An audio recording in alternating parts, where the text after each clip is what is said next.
Hi, this is Ryan from the Game Room. And this is Jared from the Game Room.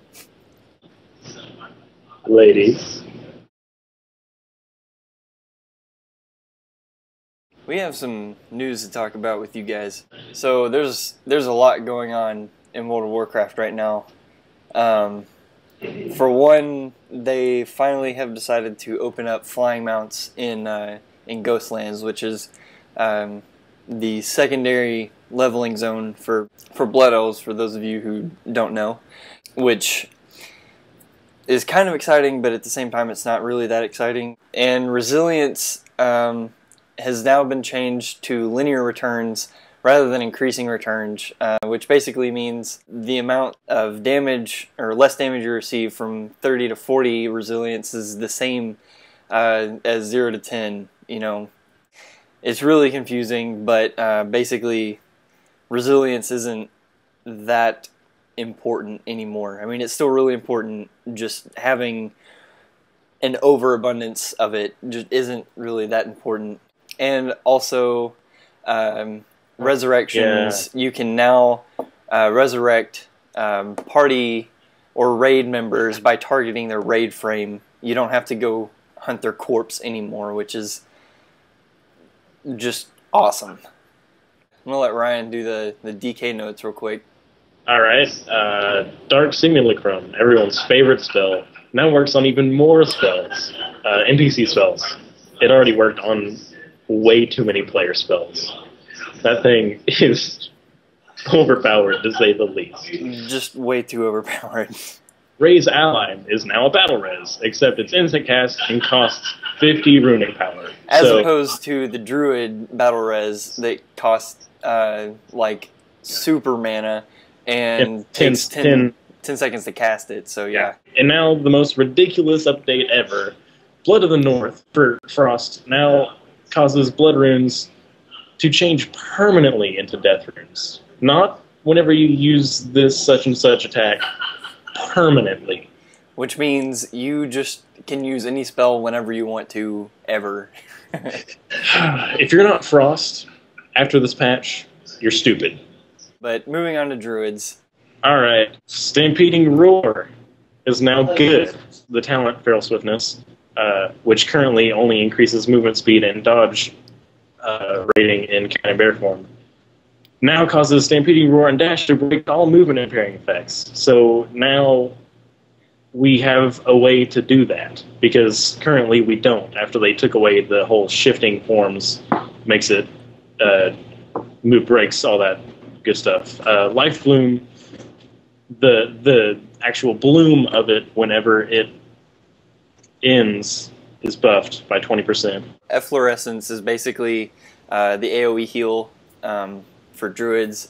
It's a talent point that you spend, and you used to have to put 2 points or 3 points in Living Seed in order to get Efflorescence. And Living Seed, it can be useful, but isn't that important. But in patch 4.1, Living Seed won't be a prerequisite anymore. And two really important changes is Gift of Nature and Malfurion's Gift, which are also talents.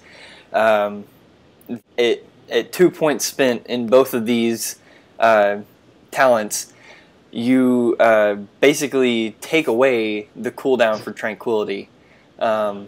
They both reduce the cooldown by 5 minutes at 2 points spent. And Tranquility now suffers no pushback when taking damage. So, pretty much, if you don't have a Resto Druid, make one. Let's see, Hunters. I don't know if you want to talk about this. But Stop me if I start to ramble, because okay. I probably will. Okay. Hey, first thing, multi-shots damage has been increased by 250%, and the global cooldown fixed by it, or global cooldown caused by it, is now fixed.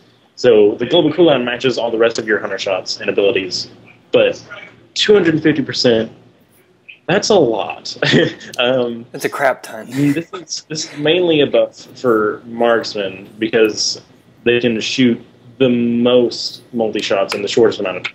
Survival's AoE really comes from the Serpent Spread, Serpent Sting type thing on the target rather than multi-shot. And then BM, don't AoE as BM. Multi-shot, alright, currently does 55% weapon damage. Now it's increased by 250%. Not to 250, but by. So it'll end up doing 305% weapon damage. That's a lot. A lot. Okay, way too much.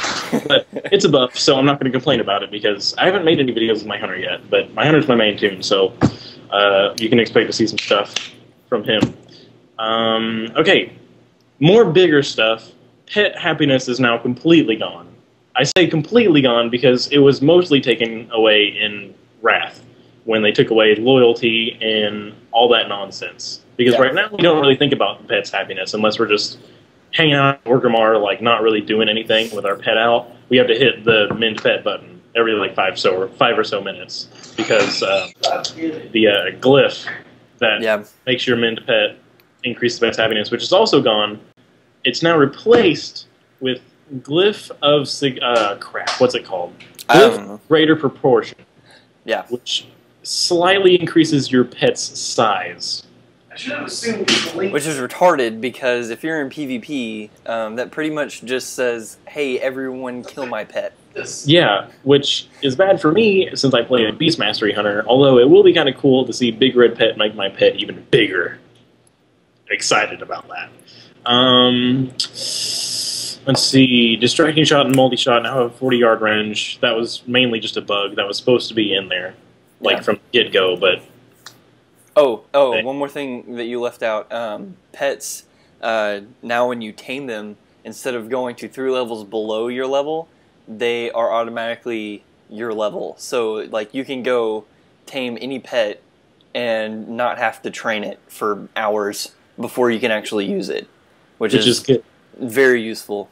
No more nonsense of running dungeons and killing mobs for hours. Yeah. So like all your pets that are in your stable that you want to be 85, just yank them out after this patch and they'll be 85. It's going to be cool. Yeah, that's also a little trick. If you have pets in your stable that aren't 85 or aren't 3 levels below you at this point, just take them out and they'll get up to 3 levels below you. Or after this patch, they'll jump up to 85 or whatever level you are. So, anyways, moving on. Mages. Oh, God. Everything is buffed forever. Seriously though, they got a 13 frost mages. Pretty much every single one of their spells got a 13% base damage buff, and as if they need it. Yeah, exactly. And the thing that really pisses me off is that Blizzard, their AOE spell, got buffed by 20%. So pretty much, if you see a mage, run. Run. PvP. After 3 minutes of single player. After 3 minutes of a single player having the flag, all damage taken will be increased by 10%. This is in Capture the Flag Battlegrounds, by the way. Yeah, like if you're in AB, there isn't going to be a flag now. Yeah. Every minute afterward, damage taken increased by an additional 10%. So if you have the flag, watch out. Yeah. And every 7 minutes, movement speed will be capped at 100% and damage... What? After 7 minutes, movement speed will be capped at 100%, and damage taken will be capped at 100%.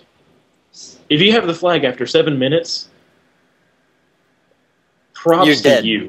You live to anything. They should put an achievement in for that, for holding the flag that long.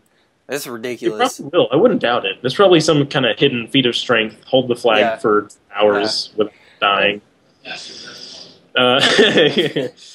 User interface. Guild Finder added. If you don't have a guild and you want one, you can just hop in the Guild Finder. Simple. The good thing about this, I haven't really read up too much about the Guild Finder, but from what I've seen, you can add notes on your guild page thing in the Guild Finder. Like if you're a PvP guild, if you're a raiding guild, like what's going on, like what your scheduling is, all that kind of stuff. From what I understand, you can do that. Don't quote me on it. Anyways, that's all we have this week for the Game Room. I'm Jared. And I'm Ryan.